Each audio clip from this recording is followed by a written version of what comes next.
तो यहाँ पे देखो, यहाँ पे मैं आप लोगों को दिखा देता हूँ, त्रैमासिक परीक्षा का प्रश्न पत्र दिखा देता हूँ। ये कक्षा 9वीं का और विषय सामाजिक विज्ञान का है। इसमें आपको जितने भी प्रश्न दिखाई दे रहा होगा, ये सभी के सभी ना आपका जो सिलेबस है उसके हिसाब से तैयार किया गया है। मैंने सिलेबस का वीडियो आपको बता दिया है कि आपको तैयारी कैसे करना है। तो यहाँ पे आप देख सकते हो, सही विकल्प चुनकर लिखिए। तो यहाँ पे वास्को डी गामा ने अपनी यात्रा प्रारंभ की, किस सन में प्रारंभ की? तो यहाँ पे आ जाएगा 1497। ब ऑप्शन वाला इसका आंसर रहेगा, क्योंकि 8 जुलाई से ये शुरू किया था। तो 8 जुलाई 1497 में शुरू किया था, मतलब भारत पहुँचा था। तो यही है, यात्रा प्रारंभ कब की पूछा है। तो यहाँ पे आपको बी लेना है आंसर में। और इसी तरह से यहाँ पे देखो, पर्वत प्रदर्शित किए जाते हैं। तो यहाँ पे भौगोलिक मानचित्र आता, ठीक है, लेकिन वो ऑप्शन में नहीं दिया है।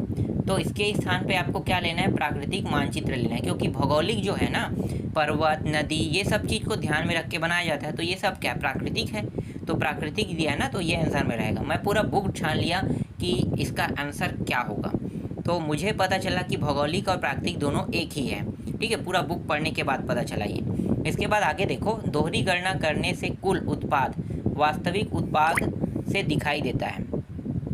तो यहाँ पे आप देख सकते हो, बी ऑप्शन है, अधिक होगा। ठीक है, इसके बाद यहाँ पे देखो, क्षेत्रफल की दृष्टि से विश्व में भारत का नंबर 7वां आएगा यहाँ पे आंसर। पैमाने से ज्ञात होता है, पैमाने से क्या ज्ञात होता है भाई? दो स्थानों के बीच की दूरी। पैमाना किसी चीज़ को मापने के लिए करते हैं। जैसे लीटर होता है तो 1 लीटर होता है ना, तो संख्या में रहता है वो भी। ठीक है, 1 किलोमीटर, 2 किलोमीटर, तो पैमाना स्केल भी हो सकता है। तो दो स्थानों के बीच की दूरी को किस में नापोगे? पैमाना में ही नापोगे। तो पैमाना जो होता है वो दो स्थानों के बीच की दूरी को मापने के लिए उपयोग किया जाता है। लीबिया खालिस्तान देश का उपनिवेश था, तो इटली का उपनिवेश था। डेल्टा की आकृति खालिस्तान होती है, तो डेल्टा की आकृति जो है वो एक पत्ते होते हैं ना, पत्ता, तो पत्ता के ड्रेनेज लाइन जैसी होती है, ड्रेनेज लाइन कहते हैं उसे। तो डेल्टा की आकृति इंग्लिश में मुझे पता है, हिंदी में मैं नाम भूल गया हूँ, ड्रेनेज लाइन जैसी होती है। मानचित्र का इतिहास खालिस्तान साल पुराना है, तो शायद 3000 साल पुराना है। इसके बाद हिमालय एक खालिस्तान पर्वत है, तो वृहद पर्वत है, जबकि अरावली जो है वो प्राचीन पर्वतमाला है। पाप मुक्ति के लिए रेनासा काल चर्च खालिस्तान बेचना आरंभ किया, इसका आंसर मुझे पता नहीं है। ठीक है, और यहाँ पे सत्य पे देखना, यहाँ पे सत्य है। तो यहाँ पे एक चीज़ मैं आपको बता देता हूँ कि जो मैं आपको पेपर आपको दिखा रहा हूँ, ये कोई वार्षिक पेपर मतलब जो अभी आपका त्रैमासिक पेपर होगा इसका प्रश्न पत्र नहीं है, ये ओल्ड प्रश्न पत्र है। इसके माध्यम से मैं आपको बताने वाला हूँ कि आपको ना कौन कौन से अध्याय पढ़ना है। ठीक है, तो इसमें जितने भी प्रश्न आपको देखने को मिल रहा है त्रैमासिक पेपर का, ये ओल्ड पेपर है। ऐसा मत समझना कि ये रियल पेपर है। ठीक है, रियल पेपर कोई भी नहीं दे सकता, क्योंकि रियल पेपर अभी तक स्कूलों में पहुंचा नहीं है, तो कोई तो उसे लीक नहीं कर सकता, और बोर्ड अभी तक दिया ही नहीं पेपर, तो इसलिए रियल पेपर अभी तक किसी के हाथ में नहीं लगा है। इसलिए जो भी इस पेपर को अपलोड कर रहा है वो सिर्फ आपको ये बताना चाहता है कि ऐसे प्रश्न आते हैं, जबकि ये प्रश्न आएंगे इसके 100% गारंटी नहीं है। हाँ, यहाँ से 2-3 प्रश्न गारंटी है कि यहाँ से फंसेगा, इतना मैं कह सकता हूँ, क्योंकि मैंने रिकॉर्ड देखा है, रिकॉर्ड में 2-3 प्रश्न फंस रहे हैं। पर ऐसा नहीं है कि ये पेपर ही पूरा का पूरा उठा के देते। ठीक है, पूरा पेपर नहीं आएगा, पेपर बन रहा है अभी, और पेपर जो है स्कूलों तक अभी तक नहीं पहुँचा है, इसलिए ये एक मॉडल पेपर है। और मैं आपको यहाँ पर बताने वाला था सिलेबस के हिसाब से आपको तैयारी करना है। तो कौन कौन से अध्याय पढ़ना है? तो सामाजिक विज्ञान में अध्याय 1 और अध्याय 2 को आपको पढ़ना है।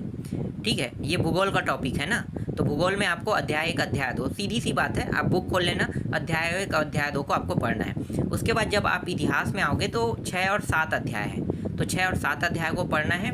फिर आगे अध्याय में जाओगे तो 11 और 12 को पढ़ना है। ठीक है, 11 और 12 अध्याय से प्रश्न आएगा, और अंतिम जो है ये 16 अध्याय है।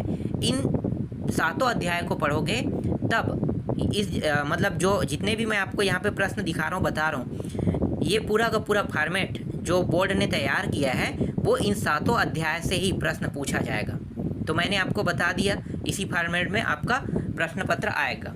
और यहाँ पे जो आपको प्रश्न देखने को मिल रहा है ये सिर्फ एक क्या है, एक मॉडल पेपर है समझो। यहाँ पे देखो, अब सत्य में आते हैं, तो झूम खेती का हल नहीं है, तो ये जो है सत्य है, गंगा सिंधु दोआब यह सत्य होगा। ठीक है, चीन में बारूद का आविष्कार हुआ था, शायद सत्य है। इसके बारे में मुझे भी ज़्यादा जानकारी पता नहीं है। अधिकांश गैर भुगतान कार्य किए जाते हैं। हाँ, होता है, ऐसा नहीं है कि नहीं होता, ऐसी वाली बात नहीं, होते हैं। इसके बाद 2 नदियों के बीच की भूमि का दोआब कहते हैं, ये भी सही है। ठीक है, तो इसके बाद देखो जो यहाँ पे दूसरा प्रश्न है, साग कितने प्रकार के होते हैं। बहुत अजीब सा प्रश्न है, मैंने पूरा बुक छान मार लिया, इसका आंसर मुझे नहीं मिला। मतलब ये प्रश्न कहाँ से पूछते हैं, मैं इसलिए बता रहा हूँ क्योंकि यहाँ पे जितने भी प्रश्न आपको देखने को मिल रहे हैं ना, ये कहाँ से प्रश्न आए पता नहीं। कुछ प्रश्न मिल रहे हैं गाइड में, बुक में, लेकिन सभी प्रश्न मिल नहीं रहे। कुछ प्रश्न अंदर से उठा के ला रहे हैं ये लोग, तो इसीलिए इसका जो IMP प्रश्न मैं नहीं बना पा रहा हूँ। इसीलिए आपको डायरेक्ट पेपर के द्वारा मैं बता रहा हूँ कि आपको कौन कौन से अध्याय पढ़ना है, आप लोग पढ़ो, उसके हिसाब से आपका नंबर अच्छा आएगा। देखो, साग कितने प्रकार के होते हैं, 3 प्रकार के होते हैं। ये सब साग का मतलब क्या है, आप जो ऋण लेते हैं ना, वही साग कहलाता है। तो साग के 3 प्रकार होते हैं, एक लघु, वृहत और दीर्घ, इस तरह से। और सूकी को नज़रबंद क्यों रखा गया, भाई अगर ये चुनाव में खड़ा होता और उस समय इसे वोट मिलता तो जीत जाता, इसलिए इसे नज़रबंद कर दिया गया था। बस इसका मेन टॉपिक यही है। निर्वाह कृषि किसे कहते हैं, तो निर्वाह कृषि का मतलब होता है कि अब निर्वाह का मतलब क्या होता है, हम अपने जीवन यापन करते हैं, तो निर्वाह कृषि कहते हैं ना, जिसपे हमारा काम चलते रहता है, उसे हम निर्वाह कहते हैं, यही निर्वाह कृषि है। अदृश्य बेरोजगारी किसे कहते हैं, अब अदृश्य बेरोजगारी का मतलब ये मत समझना कि गायब बेरोजगारी, ठीक है, ऐसा नहीं है। क्या होता है कि कुछ लोगों को थोड़ा बहुत काम मिल जाता है, तो वो लोग जिन लोगों को थोड़ा बहुत काम मिलता है, जैसे 2 दिन 4 दिन का काम मिल जाता है महीने भर में, और जो 2 या 4 दिन के पैसा जो है उसके हिसाब से अपना जीवन यापन करता है, तो ऐसा नहीं लगता कि वो व्यक्ति बेरोजगार है। ठीक है, दिखाई नहीं देता, तो इसी को हम कहते हैं अदृश्य बेरोजगारी कहते हैं। ठीक है, समझ में आ गया। ये छोटा छोटा टॉपिक है, मज़ेदार टॉपिक है, और कुल प्रश्नों की संख्या रहेगा 12। तो 12 प्रश्न आएगा, और मैं बार बार कह रहा हूँ ये एक मॉडल पेपर है, रियल पेपर नहीं है। तो बाकी प्रश्न आप देख सकते हो 5 से लेके 8 तक, और यहाँ पे इसके बाद देखो आगे दिखाता हूँ मैं, 9 से लेके 12 तक आप देख लो। ठीक है, मतलब यहाँ पे 10 से लेके 12 तक आप देख लो। तो इस तरह से यहाँ पे मैंने आपको पूरा प्रश्न दिखा दिया, और अगर आप ढूंढ सकते हो तो इन प्रश्नों को उत्तर ढूंढ के देख लेना, क्योंकि मुझे तो नहीं मिला भाई। तो ऐसे प्रश्न अगर आएंगे तो दिक्कत है, इसलिए आप सिलेबस के हिसाब से तैयारी कीजिए। जो मैंने बताया ना अध्याय, उन्हीं अध्यायों के बारे में पढ़ो। ठीक है।